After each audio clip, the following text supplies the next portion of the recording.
Bonjour, bonjour, je m'appelle René Frey. Mon épouse Sharon, s'il te plaît. Salut Sharon. 50 ans de bonheur. 51 le 5 août.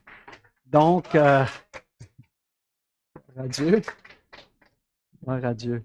C'est magnifique de vous voir vraiment en plein été et de voir cette Église qui continue. Et quand je dis continue, ça va remonter un peu à loin. Mon épouse a accepté le Seigneur ici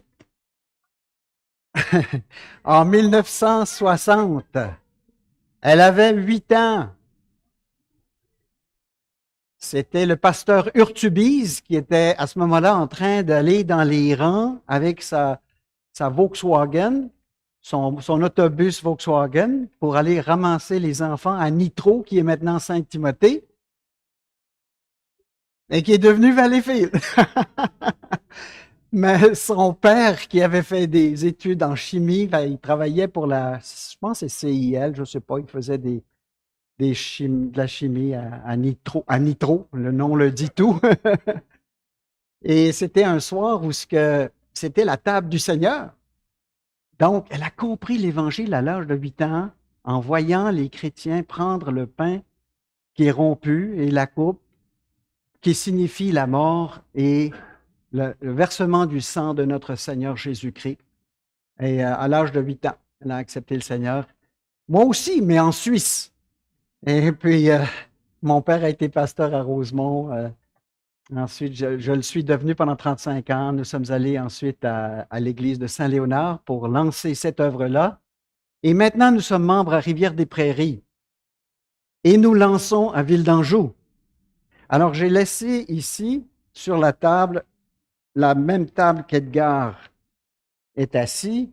Je vais laisser des cartes de prière pour que si vous pensez à nous, vous puissiez, je l'ai mis aussi sur le babillard, donc priez pour nous s'il vous plaît, puis j'ai laissé 3 copies du message pour ceux que ça pourrait éventuellement intéresser, de savoir comment prier pour ton Église bien-aimée. C'est ça notre sujet ce matin et on va regarder ensemble. Je suis content du sujet que vous avez pour votre mercredi soir. Enseigne-nous à prier. On voit qu'il y a de la suite dans les idées. D'ailleurs, j'ai parlé à Claude et puis il a dit, ouais, c'est un message sur la prière, ça va être juste bon. D'ailleurs, je connais Claude parce que, étant membre à Rivière-des-Prairies, ben, un des anciens là, c'est André Rousseau. Et André Rousseau, ça remonte aussi à loin. C'était chez la mère de Claude qu'André puis Leslie Muirhead, je pense, y allaient dans le temps à Rivière-de-Baudette. Puis maintenant, l'Assemblée de frères et l'Église baptiste, ils ont uni leurs forces. Mais gloire à Dieu pour tous ces filons historiques où il y a la fidélité surtout de notre Dieu. On pourrait parler de beaucoup d'histoires d'où ce qu'on vient, puis comment le Seigneur nous a guidés, nous a dirigés. Mais vous êtes là et j'aimerais vous parler concernant comment prier pour votre Église bien-aimée de Valleyfield. Prions. Seigneur notre Dieu, notre Père, oui, dirige nos pensées, s'il te plaît, pendant cette méditation, afin que tu sois honoré en tout dans notre apprentissage du dialogue avec Papa Céleste. Ensemble, le faire ensemble à chaque semaine, la réunion de prière hebdomadaire de Valleyfield. Oui, Seigneur, nous te demandons que tu touches nos cœurs, que tu changes nos habitudes pour que nous te reflétions encore plus et que ça soit vraiment un powerhouse, un phare puissant ici à Valleyfield. Pour le salut de beaucoup d'âmes et pour ta gloire, ô Père céleste. En Jésus-Christ, nous te prions. Amen. Ouais, juste avant de laisser la question de prier pour nous à Ville d'Anjou, il y aurait une requête en particulier. S'il vous plaît, un assistant. Ça paraît, j'ai 75 ans. J'ai besoin d'un jeune assistant, un serviteur en formation. Vous avez besoin de personnel aussi. Beaucoup d'églises qui ont besoin de personnel, mais moi en particulier, s'il vous plaît, priez. Il y a des conversions. Hier, j'ai eu la 6e leçon avec un gars qui s'appelle Xavier Lapointe, 24 ans. Il travaille pour une compagnie médicale pour faire des applications. Je l'ai rencontré dans le métro, Honoré Beaugrand, avec la distribution de Bibles. Il a accepté le Seigneur. Ça fait 7 semaines maintenant qu'il vient fidèlement. Il s'est converti à Jésus-Christ, gloire à Dieu. J'attends encore un petit twist dans l'histoire, mais pour l'instant, il boit la parole, il fait les études bibliques, il fait ses devoirs, prier pour Xavier. Et puis, on a trois serviteurs à l'Église que je forme. Il y en a un qui va prêcher cet après-midi. Ils ne sont pas appelés au ministère, mais ça fera de bons diacres, peut-être anciens, prier pour eux. Et puis, je vais laisser là les annonces pour l'œuvre à Ville d'Anjou, mais portez Ville d'Anjou dans votre cœur, s'il vous plaît. Donc, notre sujet ce matin, comment prier pour ton Église bien-aimée? Vous avez des réunions de prière en semaine. Vous avez des réunions de prière, je pense, le dimanche matin avant cette réunion. Vous avez parfois des réunions de prière les samedis. Peut-être que pendant la pandémie, vous avez eu des prières sur Zoom. La prière fait partie de l'ADN de nos églises baptistes. Nous ne pouvons pas faire autre chose que de prier Dieu. Ça semble tellement simple, tellement fondamental. Les prières faisaient partie de la première église à Jérusalem. Ça faisait partie des grandes 4 priorités dans la communion fraternelle, l'enseignement des apôtres, la fraction du pain et les prières. Donc, mon but dans cette prédication, c'est de vous encourager à faire partie de votre église en tant que l'autre aile de l'oiseau. Cet oiseau, il y a 2 ailes. Il y a la réunion qu'on fait partie maintenant, mais ça va pas éclater s'il y a juste une aile. Il y a la réunion de prière. Allô? Réunion de prière. C'est quel jour? À quelle heure? Alors que tous l'entendent et le mettent dans son calendrier de cette semaine à 9h30. Gloire à Dieu. Amen. Oui, et que vous puissiez progresser dans votre vie de prière individuelle et en tant qu'Église aussi. On va regarder l'importance de la prière, la variété dans la prière, la maturité dans la prière. D'abord, l'importance de la prière dans la Bible. On va commencer par l'Ancien Testament. On voit la prière dans la majorité des livres de l'Ancien Testament, pas tous. Lévitique, il n'y a pas de mention de prière. D'autres livres, mais on voit la prière partout dans l'Ancien Testament. Le serviteur d'Abraham, il part en mission pour chercher une femme pour Isaac. Il prie Dieu. Jonas veut pas suivre le Seigneur. Il tombe dans un grand poisson et au fond du poisson, il prie. Et dans 1 Samuel 15, 11, nous lisons « Samuel fut irrité et il cria à l'Éternel toute la nuit. » Pourquoi? Parce que Dieu avait dit, je me repens d'avoir établi Saül pour roi, car il se détourne de moi et n'observe point mes paroles. Fait que Samuel est en train de prier toute la nuit. Puis là, le Seigneur dit, reviens-en, là, j'ai un autre roi que je veux que tu oignes. Salomon, il prie pour dédicacer le temple. David, il prie pour demander pardon à Dieu d'avoir commis l'adultère et même le meurtre par personne interposée. Ézéchias, il prie pour le secours de l'Éternel dans 2 Rois 19.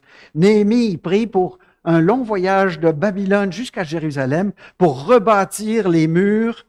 Et toi, est-ce que tu pries? Les choses de ta vie, est-ce que tu les mets en prière? Est-ce que tu pries une fois, murmurer une petite prière, puis ensuite t'oublies? Le Seigneur veut qu'on insiste dans la prière. Je t'encourage à revenir avec cette grande requête que tu as pour telle ou telle personne qui n'est pas encore sauvée ou pour tel ou tel problème financier ou de santé, la prière. L'Ancien Testament, c'est important. Le Nouveau Testament aussi. Jésus trouve que la prière est importante. Qu'est-ce qu'il dit dans Luc 18, 1? Luc 18, 1, la parabole qu'il donne, c'est qu'il faut toujours prier et ne point se relâcher.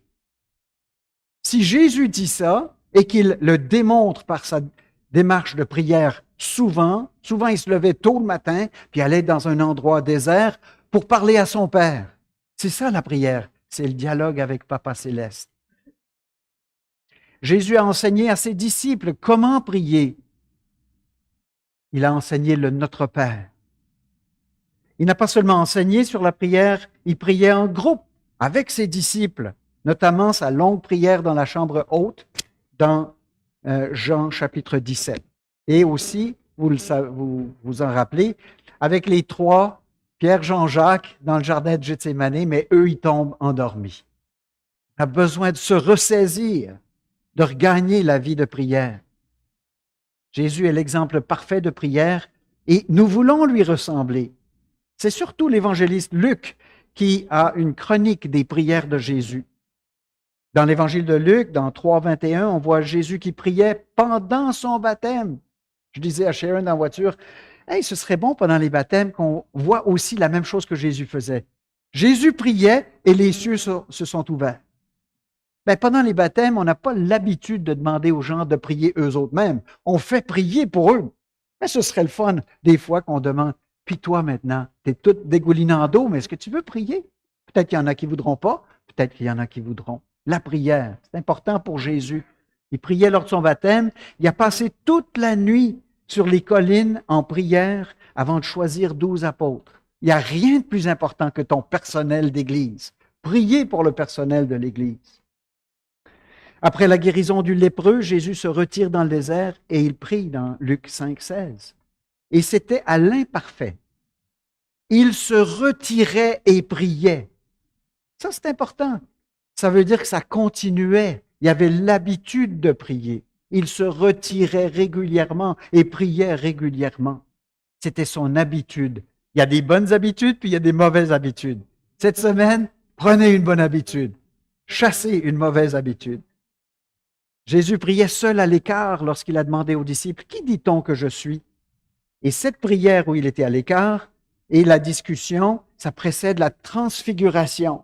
Et on a l'habitude de voir la gloire du Seigneur Jésus-Christ sur le mont Hermon. Mais il faut savoir que Luc dit, ils sont montés pour prier.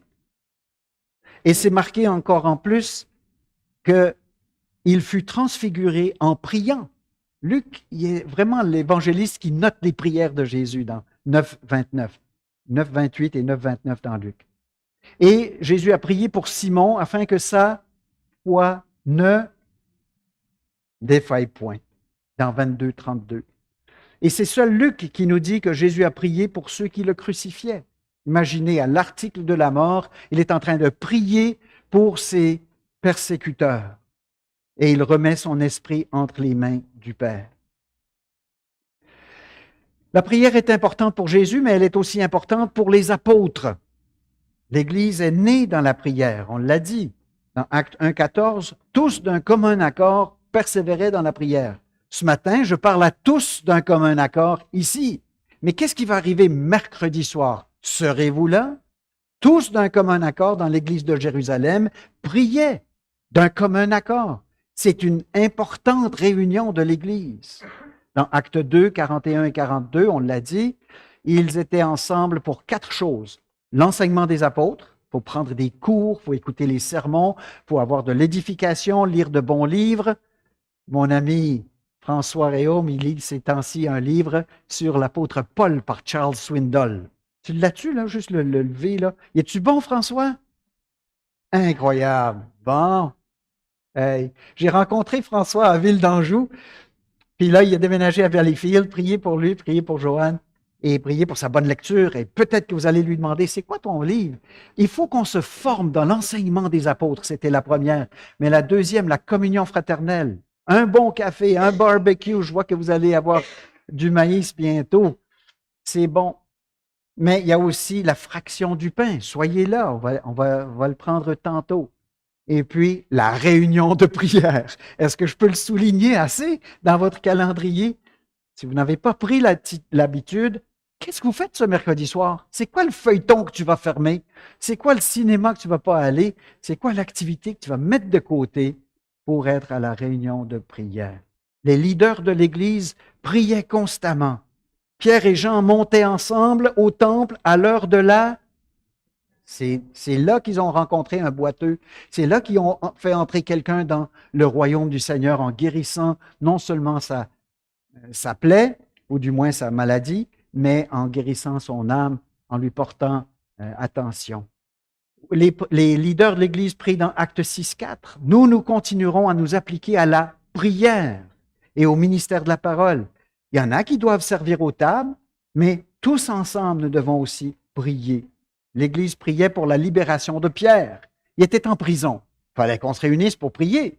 Puis là, ils sont en train d'avoir une bonne réunion de prière. Oh Seigneur, libère Pierre! Puis ça cogne à la porte. Puis Rod va ouvrir, puis c'est Pierre. Puis elle le dit aux autres, non, ça se peut pas, c'est son fantôme. Ils étaient en train de prier pour quelque chose, ils ont l'exaucement, et puis ils n'y croient pas. Alors, prions avec foi, prions avec insistance, et prions pour comprendre que le Seigneur pourrait répondre plus tôt que prévu.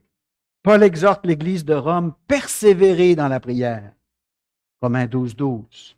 Et à Colosse, même message, persévérer dans la prière. Colossiens 4, 2. Et Jacques, il en fait une recommandation normale. Confessez donc vos péchés les uns aux autres. L-U-L-A. Lula. Les uns les autres. Je vais parler de la prière Lula. C'est ce qui va se passer ce mercredi soir. Vous allez prier les uns pour les autres. Veillez-y avec action de grâce. La prière fervente du juste a une grande efficace. Et Pierre, il affirme la même chose. La fin de toute chose est proche. Alors, soyez donc sages et sobres pour vaquer à la prière. Avant le retour du Seigneur, nous devons être des prieurs, des soldats de prière, comme l'a dit Claude. Alors, toute la Bible entière, Ancien et Nouveau Testament, témoigne de l'importance de la prière. Maintenant, la variété dans la prière. On trouve au moins 7 sortes de prières dans la Bible. Les 7 forment un acronyme, accéder. J'ai fait un livre pendant 4-5 ans où chaque année, on mettait à jour pour le calendrier de la semaine les 7 formes de prière. A, C, C, E, D, E, R. Donc, accès auprès du Père. Accéder, c'est ça que ça veut dire. Hein? On accède auprès de Dieu par la prière. Un peu comme tu accèdes à l'Internet en pesant sur ton mot de passe dans ton ordinateur. La prière, c'est l'entrée, c'est l'accès auprès du Père. Et donc, il y a différents modes de conversation avec Dieu le Père. C'est comme notre Père terrestre. On lui parle toujours, pas toujours sur le même ton. Donne-moi les clés de la voiture, donne-moi les clés, achète-moi ceci. C'est pas tout le temps comme ça avec notre Père terrestre, et ça ne devrait pas être comme cela non plus avec notre Père céleste. Donc, il y a un mode de prière pour chaque jour de la semaine. Qu'est-ce que c'est le A? Qu'est-ce que vous pensez? Adoration. Bien sûr, ça commence avec l'adoration. Le Notre Père commence avec l'adoration. Devinez quoi? Dieu est une personne. Le Père, le Fils, le Saint-Esprit. Et s'il se fait tout le temps remettre une requête pour la liste d'épicerie à Provigo, si c'est tout le temps juste des requêtes, il va répondre. Mais il est une personne, comme vous et comme moi, et il aime qu'on l'apprécie, qu'on lui dise merci, et entre autres qu'on l'adore, car il est le seul digne d'adorer dans le cosmos. Adorer. Le C, c'est confesser. Oui, on se lave les mains plusieurs fois par jour, on en a besoin. On prend des douches assez souvent, merci. Eh bien, nous devons confesser nos péchés au Seigneur souvent, plus souvent qu'on le fait. A, C, on est en train de faire accéder. Adorer, confesser, communier. Communier veut dire avoir du bon temps d'amour avec lui. On n'est pas en train de lui demander, on n'est pas en train d'adorer, on n'est pas en train de confesser, mais c'est communier. Je t'aime. Le principe, je te remercie que tu m'as aimé le premier. Je t'aime. A, C, C. Ensuite, E pour écouter. Ah, ça c'est un moment spécial dans la prière quand on cesse de parler. Puis on écoute. On écoute, pas les criquets. On va les entendre mieux, c'est sûr, si on cesse de parler. Pas le voisin qui pèlte du gravel. Mais on écoute Dieu. Qu'est-ce que tu voudrais me dire, Seigneur? Là, j'ai lu ça tantôt, ou hier, il m'est arrivé. Qu'est-ce que tu...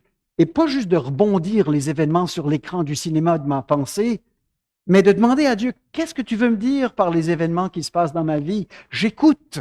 Ça fait partie de la prière. C'est un des 7 modes de prière, d'écouter. Demander pour autrui, c'est le D. A, adorer. C, confesser. C, communier. E pour écouter. Et maintenant, D, demander pour autrui. Ah oui, on intercède les uns pour les autres, pour notre famille, pour notre Église, pour l'Association des Églises baptistes dans le Québec, pour l'Évangile dans le monde entier, la persécution en Inde. Nous demandons pour autrui, c'est légitime, c'est même un mandat. Le E, enfin j'arrive à énumérer mes besoins, et j'en ai. Mais voyez où c'est dans la liste? C'est assez proche de la fin. Puis le R à la fin, remerciement. N'oublions pas de remercier notre Père. N'oublions pas que le Seigneur Jésus a guéri combien de lépreux? 10. Puis il y en a combien qui sont revenus dire merci? Un seul. Un Samaritain en plus. A, adorer. C, confesser. C, communier. E, écouter. Demander pour autrui. E, pour énumérer mes besoins. Et R, pour remercier. Un mode de prière pour tous les jours de la semaine. C'est une conversation avec une personne, avec notre Père. Il nous a créés, il nous a rachetés. Et donc, toutes nos prières ne devraient pas seulement être une liste d'épicerie. Deuxièmement, l'importance de prier pour toutes sortes de sujets. On commence avec ça. On va arriver à la maturité dans la prière dans un instant. Mais il faut savoir prier pour tout. Moi, j'avais un ami à Rosemont qui s'appelait Eddie Laramé et il était plombier. Fait que souvent, il venait nous aider, souvent, quand il y avait un pépin. Puis là, je me rappelle, on était dans la toilette du bas, puis on remettait, je pense, on remettait la plomberie quelconque. Puis il a laissé tomber un boulon. Il a prié que Dieu l'aide à trouver le boulon. Il a trouvé le boulon. Ça paraît insignifiant, mais on peut prier pour tout et pour rien. Pour rien, je veux dire, on va prier pour quelque chose qui nous tient à cœur et on va le mettre devant notre Papa céleste. Il veut qu'on amène tous les sujets et il y a une variété de sujets, toutes sortes de sujets. Dans Nombre 12, 13, Moïse cria à l'Éternel en disant, « Ô Dieu, je te prie, guéris-la. » C'est sa sœur. Marie avait contracté la lèpre à cause de son incrédulité, ou du moins son attitude de prise en charge. Il prie pour elle. Et elle guérit. Nombre 21, 7, le peuple vint à Moïse et dit, « Nous avons péché car nous avons parlé contre l'Éternel et contre toi. Prie l'Éternel afin qu'il éloigne de nous ces serpents. » Ça devait être très dramatique. Et Moïse a élevé une perche avec un serpent en airain, et toute personne qui était atteinte par le serpent avec une morsure mortelle n'avait qu'à lever les yeux pour regarder la perche, et il était instantanément, par la foi, guéri. Et Jésus utilise cette image-là pour dire il faut que le Fils de l'homme soit élevé, et afin que toute personne qui croit en lui, tu as juste à tourner les regards vers la croix par la foi et dire oui, moi je suis pécheur, moi je mérite de mourir, mais Jésus-Christ est élevé, il est mort et il est ressuscité. Et si je place toute ma confiance en lui, je serai guéri de ma morsure éternelle, mortelle, et j'aurai la vie éternelle. Il faut prier pour des serpents, prier pour notre sœur, prier. Samson, il a invoqué l'Éternel dans Juge 16, 28, et il dit, « Seigneur éternel, souviens-toi de moi, je te prie. Ô Dieu, donne-moi de la force seulement cette fois-ci, et que d'un seul coup, je tire vengeance des Philistins pour mes deux yeux. » Il était attaché après deux chaînes, après deux colonnes, dans un grand temple où il y avait des milliers de Philistins, et il regagne sa force, et il tire les colonnes, et l'ennemi est défait. Il y a des milliers qui sont morts par cette réponse à la prière. On peut prier dans 2 Chroniques 7,14 pour le réveil dans notre pays. Je sais que le Canada n'est pas une théocratie et que nous ne sommes pas le peuple national d'Israël. Mais si tu as la foi d'Abraham, si tu as la foi en Jésus-Christ, tu es fils d'Abraham, nous sommes le nouvel Israël et nous pouvons prier, toute proportion gardée, cette prière qu'on trouve dans 2 Chroniques 7,14. « Si mon peuple, sur qui est invoqué mon nom, s'humilie, prie et cherche ma face, je guérirai son pays, je le pardonnerai. » Alors, prions pour le Canada, prions pour le Québec, prions pour la région de Valleyfield. C'est comment que s'appelle tout le district de Valleyfield? C'est pas les bois francs, le surroi. Prions pour le surroi. Mercredi soir, n'oubliez pas, priez pour le surroi. Ça va de où jusqu'à où? Le sud-ouest. OK. Jusqu'aux lignes? Bon, surroi, sûrement. OK. Alors, priez pour votre pays, priez pour votre district. Et dans Psaume 6.2, « Aie pitié de moi, Éternel, car je suis sans force. Guéris-moi, Éternel. » Quand tu es sur la maladie, il est bon de prier pour toutes sortes de sujets. Luc 9.38, un homme s'écria, « Maître, je t'en prie, porte les regards sur mon fils. » Dans Jean 17.15, « Je ne te prie pas de les ôter du monde, mais de les préserver du mal. » Ça, c'est Jésus qui prie pour nous. Dans Acte 8.22, « Repens-toi donc de ta méchanceté et prie le Seigneur pour que la pensée de ton cœur te soit pardonnée s'il est possible. » Le magicien avait mal agi, il voulait acheter le pouvoir spirituel et il y a maintenant une prière, si possible, pour lui. Et Philémon 1.10, Paul prie pour un esclave qui a sauté la clôture, il est parti de chez Onésime. Je te prie pour mon enfant, Onésime, et il demande à Philémon de le recevoir. Toutes sortes de prières. Jacques 5.13, quelqu'un parmi vous est-il dans la souffrance? Qu'il prie. Dans 1 Jean 5.16, si quelqu'un voit son frère commettre un péché qui ne mène point à la mort, qu'il prie. Voyez-vous, tous les sujets sont bons. Vous avez des sujets. Je suis sûr que si je vous demandais une liste, vous avez déjà 2, 3, 4, 5 sujets que vous voudriez voir que le Seigneur agisse. C'est bon. Nous avons vu l'importance de la prière, la variété de la prière, et maintenant, j'arrive à la maturité dans la prière. Donc, je demande à cette Église de vraiment réfléchir, chaque membre, chaque adhérent, à pas seulement rester à des prières pour ton genou qui fait mal, ou bien ton dos, ou bien, n'est-ce pas? Parce que des fois, dans nos réunions de prière, c'est comme une litanie d'organes. On prie pour les pieds de Nicole, la rate de Madeleine, le dos de Pierre, l'œil d'Armand, puis tout le corps y passe. En anglais, an organ recital. C'est bon, c'est pas mauvais. Il faut prier pour ces choses. On l'a dit, toutes sortes de requêtes. Mais il ne faut pas en rester là. Il faut progresser. Écoutez ce que Jésus dit dans Luc 11, 9 à 13. Luc 11, 9 à 13. Et moi, je vous dis, demandez et l'on vous donnera, cherchez et vous trouverez, encourageant, frappez et l'on vous ouvrira. Car quiconque demande reçoit, celui qui cherche trouve, et l'on ouvre à celui qui frappe. Quel est parmi vous le père qui donnera une pierre à son fils s'il lui demande du pain? Ou s'il demande un poisson, lui donnera-t-il un serpent au lieu d'un poisson? Ou s'il demande un œuf, lui donnera-t-il un scorpion? Si donc, méchant comme vous l'êtes, vous savez donner de bonnes choses à vos enfants, à combien plus forte raison le Père céleste donnera-t-il le Saint-Esprit à ceux qui le lui demandent? Le Saint-Esprit. Regarde, les enfants, ils demandaient du pain. Et Dieu répond, si vous demandez le Saint-Esprit, je vous le donnerai. À combien plus forte raison une miche de pain ou une croûte de pain? Mais il faut demander pour le Saint-Esprit, pour nous-mêmes et les uns pour les autres. Lula, les uns, les autres. Des prières lula, c'est qu'on prie pour le progrès spirituel de l'Église, pour le progrès spirituel de tel frère, telle sœur. Donc, les prières lula. Il y en a une dans Éphésiens 1, 15 à 23. Ouvrez vos bonnes Bibles, s'il vous plaît, dans Éphésiens 1, 15 à 23. Éphésiens 1, 15 à 23. Alors, ça ralentit un peu le tempo. On prend la peine d'aller voir la parole de Dieu, mais c'est ça qui doit nous impacter. Éphésiens 1, verset 15.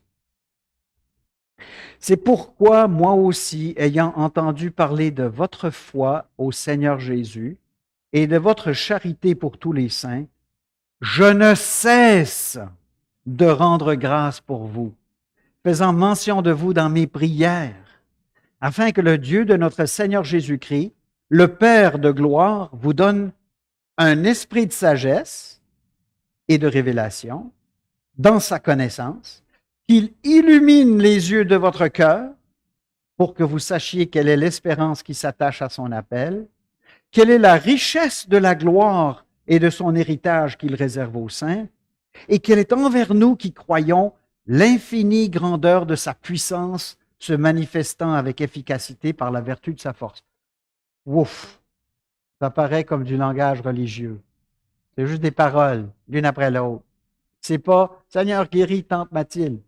C'est plus facile de dire « Seigneur, guéris tante Mathilde ».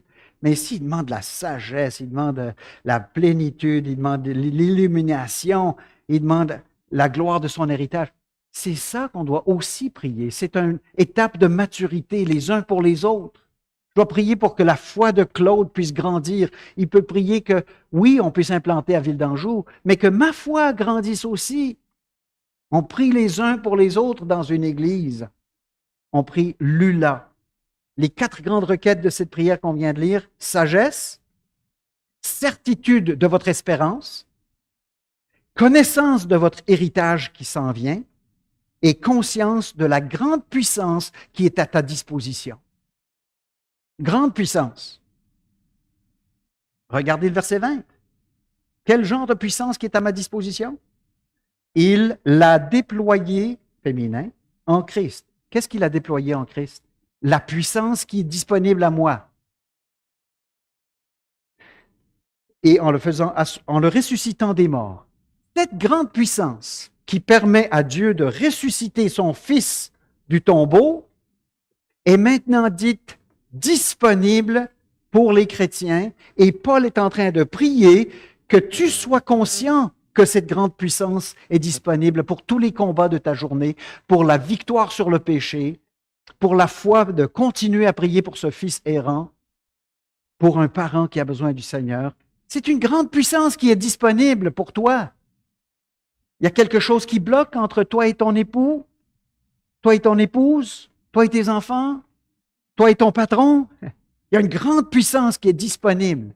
Peut-être tu ne verras pas la solution immédiate, mais toi, tu seras transformé si un chrétien prie pour toi, que tu puisses savoir quelle est la puissance qui est disponible. Et si toi, tu pries pour une sœur ou un frère, afin que cette puissance soit connue.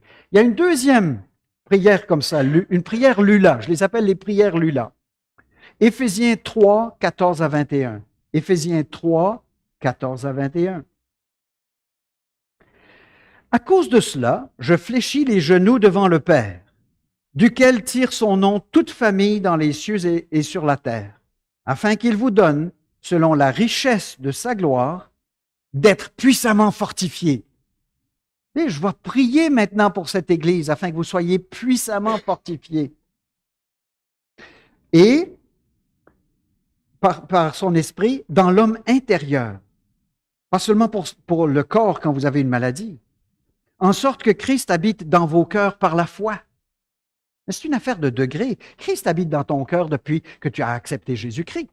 C'est sûr que tu es né de nouveau. C'est sûr que mon ami en arrière, qui a 23 ans, qui a accepté le Seigneur, il dit qu'à 20 ans, il a eu une expérience et qu'il sait qu'il est sauvé puis il a été baptisé. Mais gloire à Dieu. Mais c'est une affaire de degré, cher ami, jeune ami. Moi, j'ai 75, tu en as 23. Mais chaque fois, le Seigneur doit habiter plus encore en toi. On lui fait de la place, on lui ouvre le placard, on lui ouvre le salon, on lui ouvre toutes les pièces de notre vie. On le laisse entrer et c'est une affaire de degré. Et on peut prier que ça se fasse dans la vie de ton frère, de ta sœur. Pas seulement les grandes urgences. Oh, il y a eu un accident, puis il est à l'hôpital. Oui, il faut prier pour ça, bien sûr, mais aussi pour le progrès spirituel et que Christ habite dans votre cœur. En sorte, verset 17, que Christ habite dans vos cœurs par la foi et étant enraciné et fondé dans l'amour, vous puissiez comprendre avec tous les saints quelle est la largeur et la longueur, la profondeur et la hauteur. Je vois Jésus-Christ sur la croix, n'est-ce pas? Il est venu du ciel, c'est le battant comme ça de la croix. Il est venu sur la terre, ça touche à terre. Il est venu comme un enfant à Bethléem. Et il étend ses bras. Il est crucifié pour nous. Quel amour, quelle longueur, quelle largeur, quelle profondeur, quelle hauteur. Je peux prier que tu le comprennes mieux. que tu comprennes combien il t'aime. Il ne peut pas t'aimer plus. Tu serais la seule personne sur une île déserte. Il t'aime éperdument, éternellement. Et que tu puisses le comprendre, je peux prier ça pour ma sœur. Je peux prier ça pour mes frères et sœurs dans l'Église locale.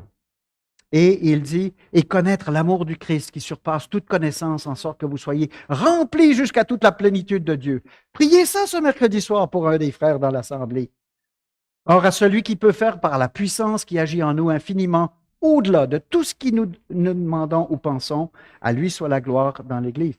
Alors, c'est des prières Lula. Il y en a une autre dans Colossiens 1, 9 à 11. Colossiens 1, 9 à 11. Elle est plus courte, celle-là. Colossiens 1, 9, c'est pour cela que nous aussi, depuis le jour où nous en avons été informés, nous ne cessons de prier Dieu pour vous. Oui, mais il avait dit ça aux autres, aux Éphésiens. Ben oui, il prie pour les Éphésiens, il prie pour les Colossiens. Il a implanté entre, je ne sais pas moi, 13 et 20 églises. Il priait pour eux tous. En voyage, il marchait le long du chemin, il priait pour eux, priait par nom. Il les connaissait. À la fin de Romains, on voit tous les noms pour lesquels il prie. Il ne cesse de prier. Depuis que nous avons été informés, souligné informés, ça va être important tantôt, là, dans un instant. Depuis que nous en avons été informés, nous ne cessons de prier Dieu pour vous et de demander que vous soyez remplis, pas 80%, pas 99%, remplis. Alors là, on pense déjà à notre journée, on pense déjà à notre semaine, je ne sais pas ce que vous pensez en ce moment, mais pensez au Seigneur Jésus qui veut impacter ta vie par un renouveau dans la prière. Rempli de la connaissance de sa volonté. Oui, Seigneur, je pense à ma semaine. Qu'est-ce que tu veux que je fasse cette semaine pour toi? En toute sagesse et intelligence spirituelle, pour marcher d'une manière digne du Seigneur et lui être entièrement agréable, portant des fruits en toutes sortes de bonnes œuvres et croissant par la connaissance de Dieu. Qu'est-ce que Valleyfield verrait si on voyait toutes sortes de bonnes œuvres cette semaine, des nouvelles bonnes œuvres? Une bonne œuvre pour ton voisin, une bonne œuvre pour quelqu'un à ton travail, à ton église, à ton école. Donc, nous avons ensuite celle dans Philippiens. Philippiens 1, 9. Philippiens 1, 9.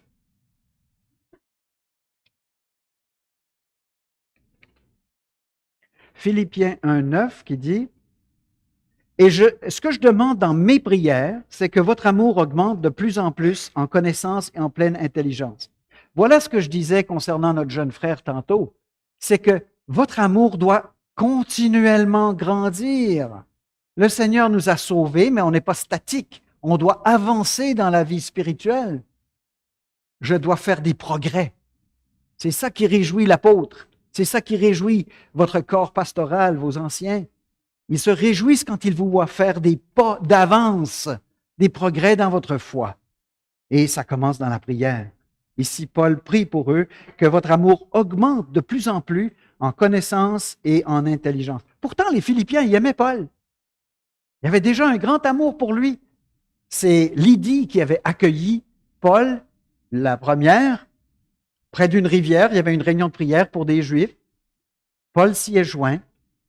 Et pendant qu'il parlait, le Seigneur a ouvert le cœur de Lydie et elle s'est faite baptiser. Elle a accepté Jésus-Christ, elle s'est faite baptiser, elle et toute sa famille. Ensuite, le geôlier, ensuite la femme avec un esprit de python. Puis l'église de Philippe aimait Paul. Et ils ont envoyé de l'argent pour ses missions, pour que d'autres églises dans d'autres villes puissent être édifiées. Il y avait de l'amour, mais Paul prie que leur amour augmente. C'est une affaire de degrés. On peut prier ça les uns pour les autres aussi. Qu'il soit pur, qu'il soit irréprochable pour le jour de Christ, qu'il soit rempli du fruit de justice. Ça, c'est des prières, des vrais bijoux. C'est les prières Lula, les uns pour les autres. Apprenons le vocabulaire. Force, plénitude, illumination, connaissance, profondeur, affermissement. Prenez ce vocabulaire-là dans votre prière ce mercredi soir. Et lorsqu'on vient ensemble pour prier en réunion d'église, ne nous limitons pas aux requêtes concernant les choses liées à cette vie. Oui, il faut prier pour ça, mais il faut aller plus loin. Prier aussi pour le progrès spirituel. Et pour mieux apprendre à prier pour nos frères et sœurs, examinons encore une autre, la prière lue là dans 1 Thessaloniciens 3, 9 à 13. 1 Thessaloniciens 3, 9 à 13. Quelles actions de grâce, en effet, nous pouvons rendre à Dieu à votre sujet, pour toute la joie que nous éprouvons à cause de vous, devant notre Dieu. 1 Thessaloniciens 3, maintenant verset 10. Nuit et jour, nous le prions avec une extrême ardeur de nous permettre de vous voir et de compléter ce qui manque à votre foi. Que Dieu lui-même, notre Père et notre Seigneur Jésus, aplanisse notre route pour que nous allions vers vous. Que le Seigneur augmente de plus en plus parmi vous et à l'égard de tous cet amour, cette charité que nous avons nous-mêmes pour vous, afin d'affermir vos cœurs pour qu'ils soient irréprochables dans la sainteté devant Dieu notre Père lors de l'avènement de notre Seigneur Jésus avec tous ses saints. Quel riche vocabulaire! Ça paraît du God talk, ça paraît du langage religieux, un petit peu difficile de rester constamment accroché après ces paroles-là, parce que ce sont souvent des mots théoriques ou abstraits. Mais le Seigneur veut qu'on avance dans la prière pour le bien spirituel de notre prochain, pour que tout le corps puisse marcher ensemble. C'est un corps ensemble. Nous sommes soit des globules rouges ou des globules blanches, mais nous assistons pour que le corps aille mieux. Je me suis heurté la patte, là. J'avais trouvé une souris dans la maison, puis je voulais la sortir, puis c'était la nuit. Fait que je voulais la lancer en bas la falaise, mais la lumière du garage ne voulait pas s'allumer. Et là, j'ai heurté la barre de ma roulette, puis que je me suis fait mal. Oh boy, ça fait mal.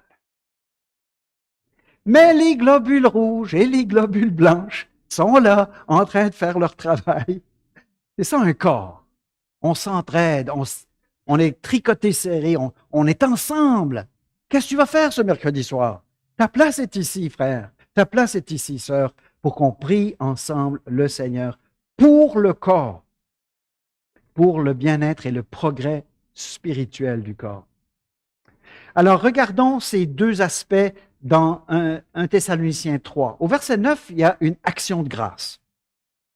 Quelle action de grâce, en effet, nous pouvons rendre à Dieu à votre sujet pour toute la joie que nous éprouvons à cause de vous devant notre Dieu? Pourquoi Paul est-il tellement joyeux? Eh bien, si on avait eu le temps, on lirait Actes 17, 1 à 10, pour voir comment l'Église de Thessalonique, Actes 17, 1 à 10, pour voir comment cette Église-là a été fondée.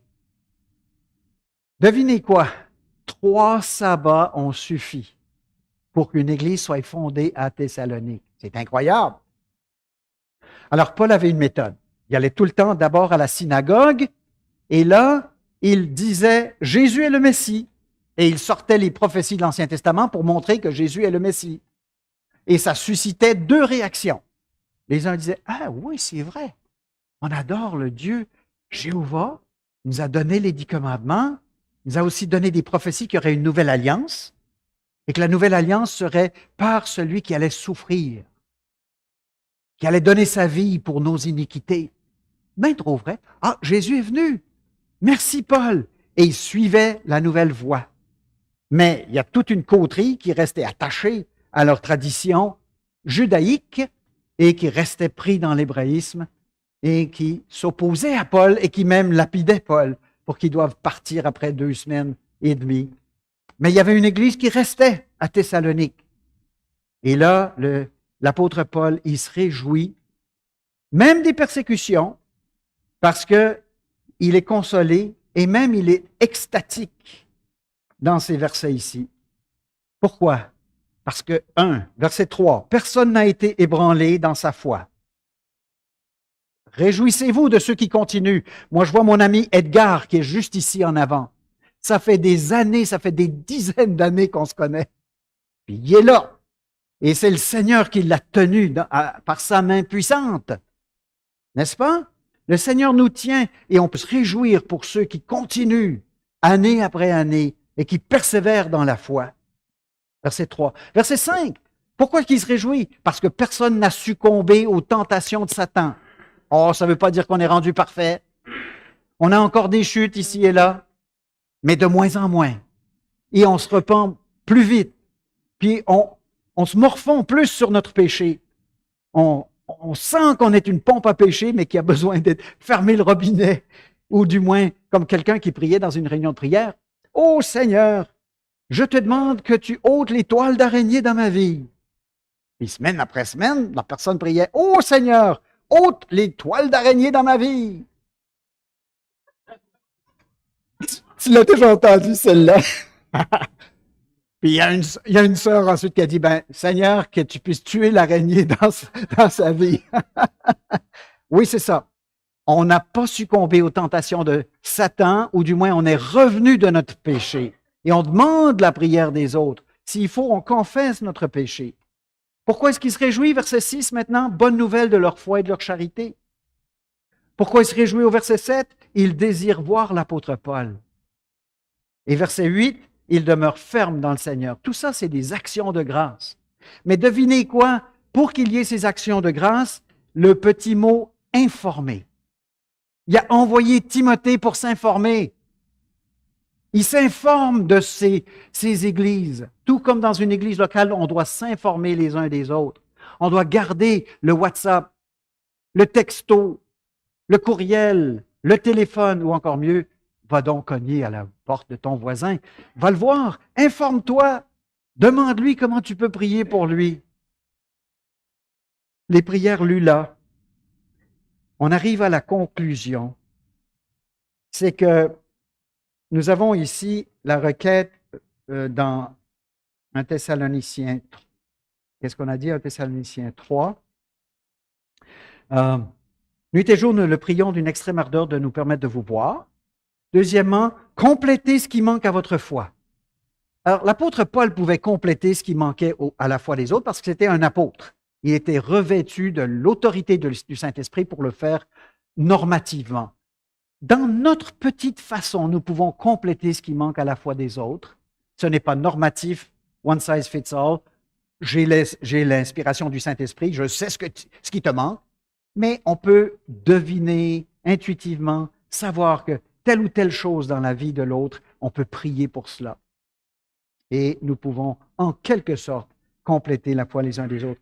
Et au verset 11, je prie que je puisse aller vers vous, verset 12, afin que votre charité puisse augmenter. La charité, et au verset 13, la sainteté. Priez pour la charité et la sainteté dans la vie de vos frères. Et je termine avec une dernière, mais je vais juste la dire comme une prière pour vous. Dans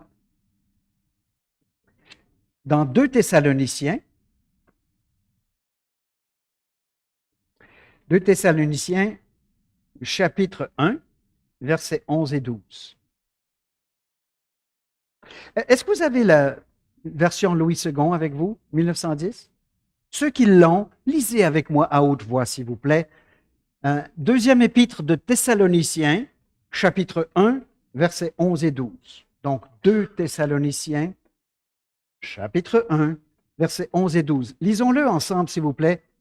Ensemble?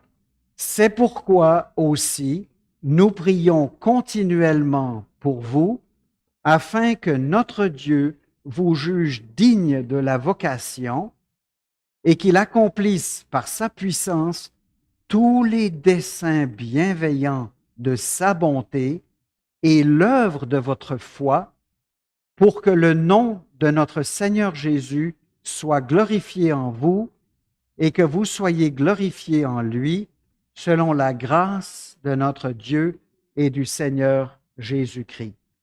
Prions. Seigneur notre Dieu, merci pour cette prière lue là, cette prière que Paul a faite pour les Thessaloniciens dans une deuxième lettre qu'il leur écrivait.